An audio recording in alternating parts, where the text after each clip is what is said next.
got the shot. This is all just bonus. Oh, I'm sorry. Okay, do it. Okay, go. Oh, my God. Sorry. That hurt. I heard this. Oh, my God. Oh, yeah. My man! Okay, what? What the hell you want? You think I want, you mean old shit? I want a f***ing room. From the sick and deviant mind of Quentin Tarantino will be coming From Dusk Till Dawn. Hello, everyone, and welcome to a special episode of Back to the Podcast. I'm your host, Justin Neal. Today, I'm going to talk about my very first Grindhouse movie. I will turn this place into the f***ing Wild Bunch if I think that you are f***ing with me. Now, at the time, I didn't know what a Grindhouse movie was. Are you giving that pig signals? Are you kidding? I didn't do anything. Not even sure I'd even heard the term. Why don't I just go back there, shoot him in the back of the head, and we can get the hell out of here? Don't do that. But holy sh**, Everybody be cool. I knew what this movie was. Outlaw country! You be cool. This was a movie made by troublemakers.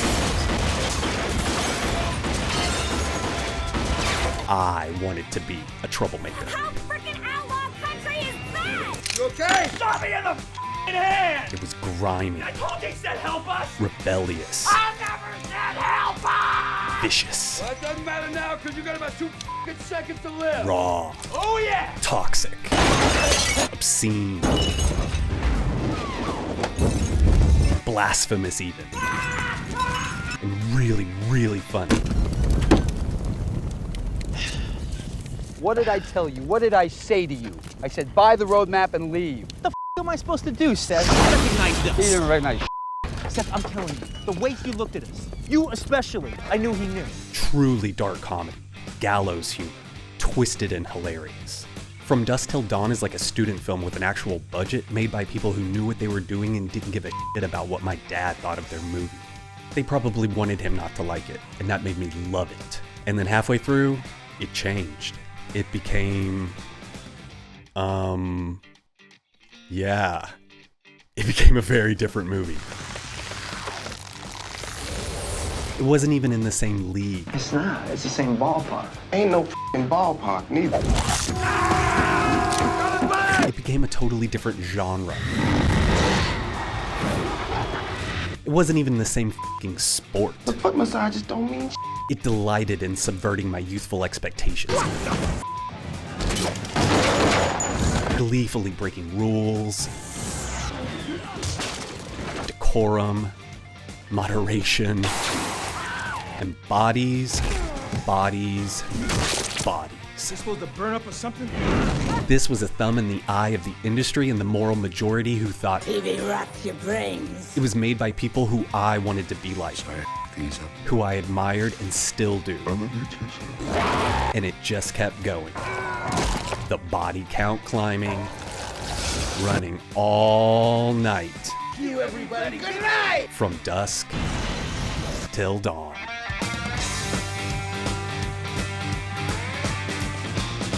But now a little history. Robert Rodriguez, the director of Desperado, and Quentin Tarantino, one of the stars of Desperado. They're also collaborating this summer on a new horror film, From Dusk Till Dawn. Horror film that we're going to be making sometime later in the summer. Mixing that with the special effects and sick deviant minds of Greg and Bob, we should have a pretty sick and deviant picture. When From Dusk Till Dawn came out in January of 1996, I was 14 and way too young to see it. There's no horror for the first half of the movie, so that you can really invest yourself with the characters and feel part of the movie. I probably didn't see a trailer, and I might not have even known about it because it was being marketed to the horror crowd, and that really wasn't my cinema focus. A lot of horror films start delivering the horror too soon, and you don't really have any eyes into the picture. So if we cut ahead to the spring of 2000, I was a senior in high school, and that's when I got my first PA job at a local video production company. So now it's really painful, all right? Because you truly do care about these people. They're not stick figures. I'd already worked at 2 different movie rental stores, but this was my first actual production job. Now, our characters are actually a bunch of jerks, all right? Yeah, but they're fun jerks. Yeah, they're fun jerks. I spent countless hours making dupes, transferring 8mm film to video, and scanning photos for Ken Burns-style montages. You're enjoying the characters and the story so much, you don't even want the horror. You don't even need the horror element to come in. But on a small shelf behind the counter, there were 2 books that had a profound impact on my life. It's about an hour into the movie, all of a sudden,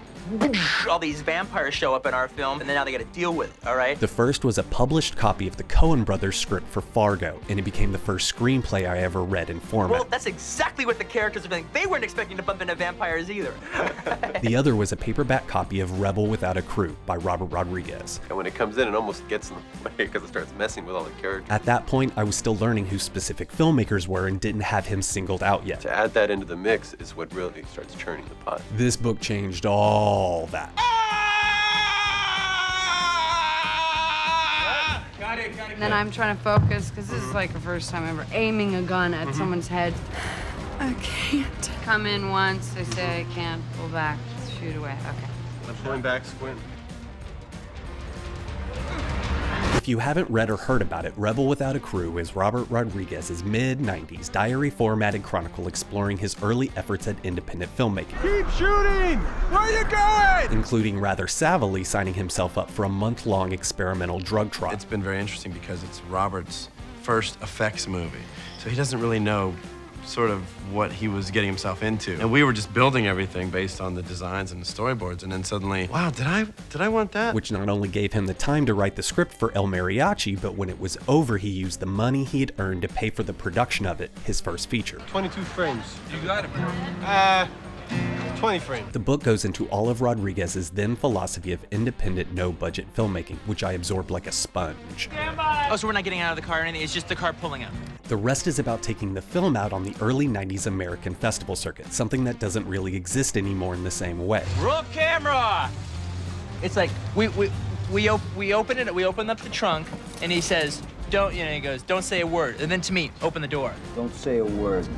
This is where he hooked up with Quentin, who was himself making the rounds with Reservoir Dogs. Yeah. But I just don't. It gets claustrophobic. Give a From all accounts, they're kindred spirits. You even told me that you had written it. It was always supposed to be in that Michael Parks kind of delivery. So there's a lot of pauses and a lot of thinking. Quentin Tarantino.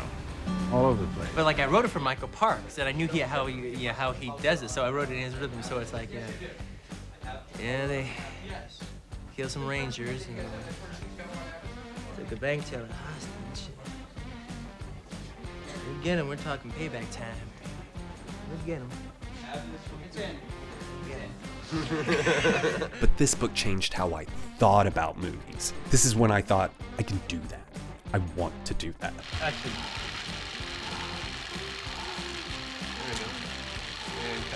Hey, we're cut. Got it. Can we do one more? By that point in 2000, I had probably seen Desperado, but none of El Mariachi. It was me, Quentin, and Cindy Crawford in this big waterbed, and I said to her, you know what? You can't do that. I can't believe it. That's wild, man. If I'd seen From Dusk Till Dawn, it had not made an impression on me. Called a punch. Which isn't very surprising because ER was not one of my shows, so Clooney wasn't my draw at that point. Oh, well, excuse me all the hell. Plus, I didn't know who Robert Rodriguez was, and horror wasn't and isn't one of my main genres. Great first day. Thank you.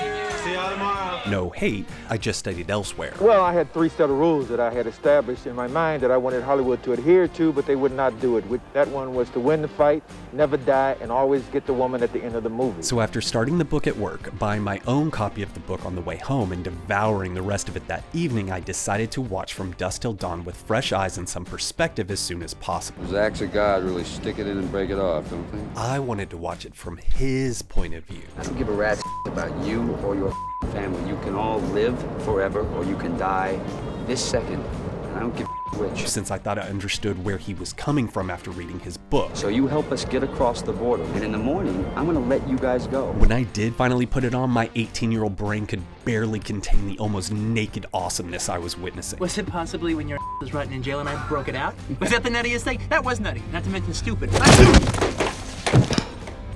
It was a pivotal moment in my life. I had never seen a movie so punk, so unapologetically badass. Crash zooms, fast fluid editing, snarky tongue-in-cheek dialogue, charismatic asshole protagonists on the run, leaving nothing but scorched earth in their wake. It was almost self-aware and gleefully so. I got exactly what they were going for. This wasn't supposed to be real. This was supposed to be a movie for people who liked movies, and I was one of those people. For your viewing pleasure, the mistress of the macabre, the epitome of evil, the most sinister woman to ever dance on the face of this earth. But that's only part of the story. The DVD I bought was a special edition double disc, and it came with a feature-length documentary called Full Tilt Boogie. No, we weren't supposed to burn the facade down, no. Cut! Cut! Hold it over here, behind me, over here! So we can get in here and start our reverse. Right. Finish all that stuff up. Look great. This was one of my first chances to see not only what making a low-budget movie was actually like, but what the people who made movies were like. I get there about like 45 minutes after the party started, and we are like draining the last bit out of the second keg. And it turns out they were just like me. And because of the f***ing grip department, we didn't have beer. Or more accurately, who I thought I was growing up to be. It taught me that making movies is a pain in the ass, but they're made by people. That was a valuable lesson for me. Action car, action car.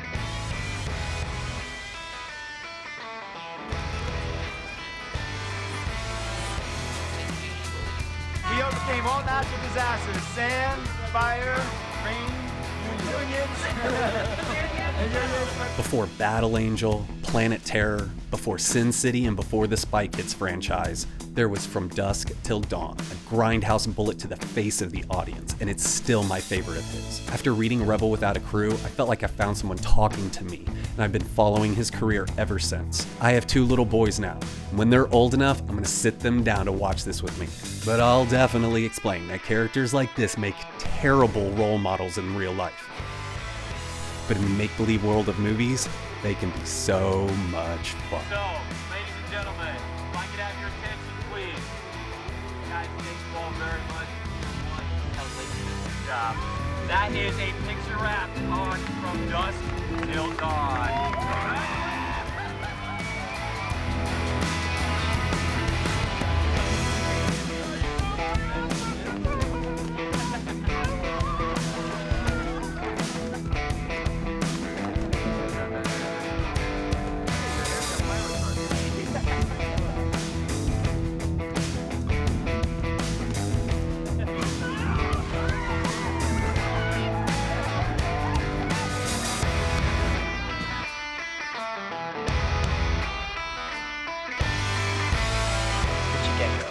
Set, Gecko.